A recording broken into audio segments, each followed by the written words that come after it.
34 гады таму Верхоўны Савет прыняў новую сімволіку. Вучэнні супраць дронаў і дыверсантаў. Перамога ў бітве на Віцебшчыне. Выиграли тяжелейшую битву. Начальнік спаліўся на паліве. Добрый день. У нас на канале навіны по-беларуску про Беларусь. Пачынаем.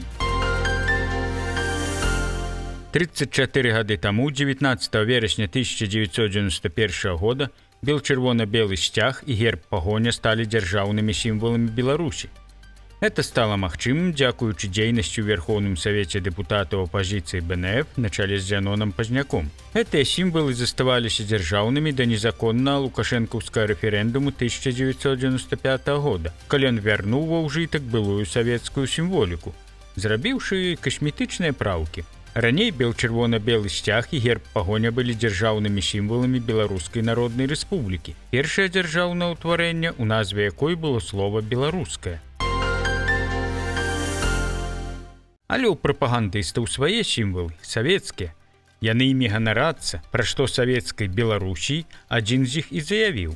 Вот я всегда говорю, мы даже вот теперешнюю нашу символику, это прямое отношение имеет к идеологии, ну как-то так не всегда говорим откровенно, что это. Вот впервые в мире у государства появился флаг, в основе которого положен орнамент, вышитый простой крестьянкой. До этого вот все эти кобылы, там родовые знаки феодалов, вот это была символика и геральдика. Впервые в мире мы задали целую тенденцию. Сейчас там у Туркменистана есть, у других там постсоветских.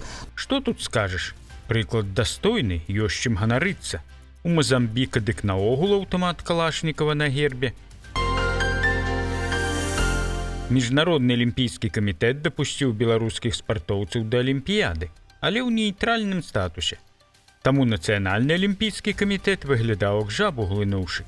Працаўніца, якая вела тэлеграм-канал НАК, прызналася, што веры ў рашэнні МАК больш няма, але гэты пост хутка выдалілі. Выканкам МАК пакінуў ранейшыя правілы. Беларускія і расейскія каманды не дапускаюцца, але спартоўцы з гэтых краін могуць выступаць індывідуальна, пад нейтральным сцягам. Калі яны не падтрымліваюць вайну і не звязаныя з арміяй ці спецслужбамі. Але дзе ж такіх знайсці? У Беларусі хутка ўсё насельніцтва стане пад ружжо. Пад Мінскам прайшлі зборы тэрытарыяльных войск і народнага апалчэння сталіцы. У іх удзельнічалі чыноўнікі Мінгарвыканкама, сілавікі, ваенкамы. Тут трэба разабрацца, чаму апалчэнка так рукі трымае? Можа, дулю згарнула ў кішэні? Удзельнікі вучыліся змагацца з дронамі і дыверсантамі, ім паказалі, як абсталёўваюцца блокпост, як правяраць транспарт і затрымліваць парушальнікаў.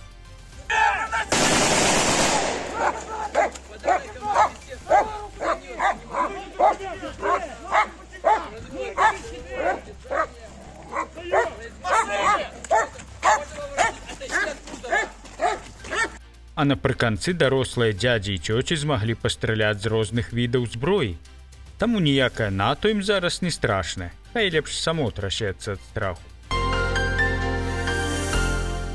Белпол паведамляе, Беларусь пабудуе сховішча радыеактыўных адкідаў 3 і 4 класаў каля Астравецкай атамнай электрастанцыі, усяго ў 22 кіламетрах ад мяжы з Літвой. Мова ідзе пра сярэднія і нізкаактыўныя адкіды. Фільтры, смолы, спецвопратку і інструменты, якія патрабуюць строгіх умоваў захоўвання. На праект плануецца выдзяленне амаль мільярда рублёў. Увод у эксплуатацыю запланаваны на 2030 год. Працы даручаныя дзяржаўнаму прадпрыемству «Белра». Белпол ужо перадаў дакументы літоўскім партнёрам. Раней паведамлялася, што разглядаліся 3 варыянты пляцовак для будаўніцтва. Раён знаходжання БелАЭС, Магілёўская вобласць і Палескі радыяцыйны запаведнік. Вядома ж, выбралі будаваць каля АЭС і вазіць блізка, і літоўцам это будзе як костка ў горле. Яшчэ толькі засталося побач паставіць помнік расейскаму Пушкіну з надпісам «Адсель гразіць мы будзем шведу».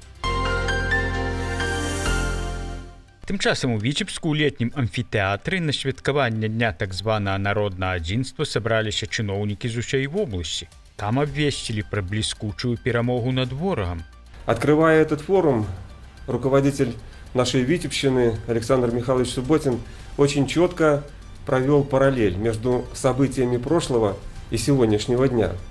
приведя пример о том, как мы благодаря единству, сплоченности, взаимовыручке выиграли тяжелейшую битву за урожай на Витебщине, намолотив более 1 миллиона тонн зерна. Перемогли такі ўраджай. І каб не 17 верасня, то ні за што б яго не сабралі.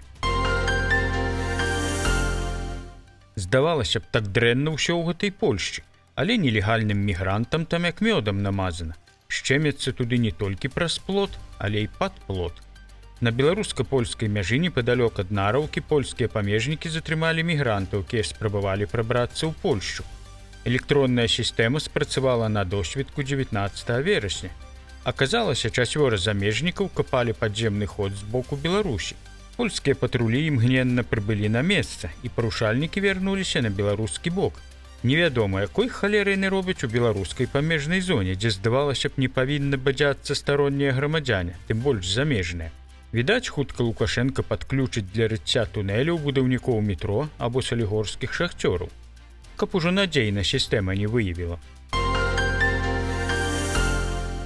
Міліцыянты Магілёўшчыны не спалі ў шапку і выявілі, што ў Осіповіцкім раёне амаль 20 кароў адкінулі капыты з-за безгаспадарчасці. Сотрудниками по борьбе с экономическими преступлениями Могилевщины выявлены факты бесхозяйственности в одном из сельхозпредприятий Осиповического района.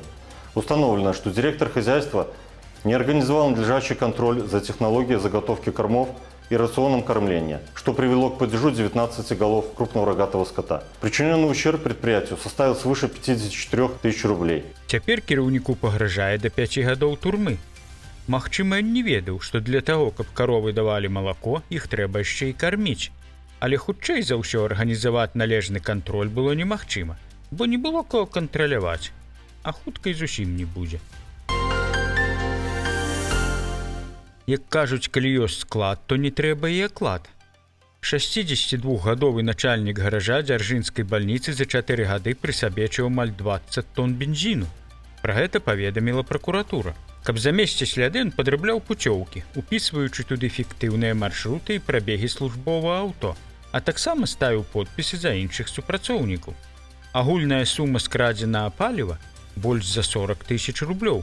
Суд пакараў яго 5 гадамі пазбаўлення волі, аштрафаваў яго на 42 тысячы рублёў і на 5 гадоў забараніў яму займаць кіруючыя пасады. Але ўлічыў, што чалавек жа свой, не нейкі там экстрэміст, таму выкананне пакарання адтэрмінавалі на 3 гады. Судзілі ж не за тое, што ўкраў, а за тое, што папаўся. У Латвіі заявілі, што плануюць спыніць рэгулярныя аўтобусныя рэйсы ў Беларусі і Расею. Па словах міністра камунікацыі Атоса Швінкі, гэта звязана з рызыкамі на межах еўразвязу і ростам пасажырапатоку. Зараз дзейнічаюць маршруты ў Віцебск, Мінск і Гомель, але для спынення пасажырскіх перавозак патрэбны нарматыўны акт. Інакш людзі будуць ехаць праз Літву або на мікрааўтобусах да 9 месцаў.